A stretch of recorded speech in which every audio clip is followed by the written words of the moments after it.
The front end of the combo is kind of easy when you say, hey, we're making this shift and we're going to focus more on doing higher end properties and we're going to do more $1 million sales than we've ever done. You know, at a team meeting, that's a pretty easy sell. Yeah, everybody's like, oh, that sounds great. I'd love to sell more $1 million houses. So everybody gets on board with that notion fairly quickly.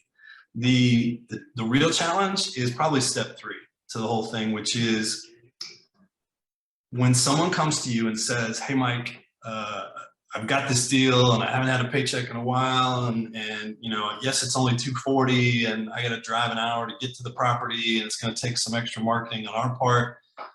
For us as leadership to stick to our guns and say no to that was probably the hardest piece of that puzzle.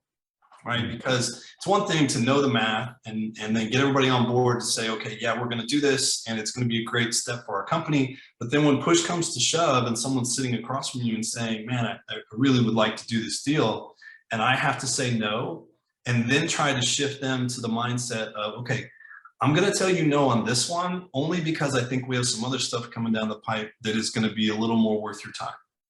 And getting them to trust you enough, and then, you know, actually seeing those deals come to fruition. And so then, you know, the trust gets built even further and the investment that we're making gets validated. So that last piece of the puzzle is obviously really where the rubber meets the road.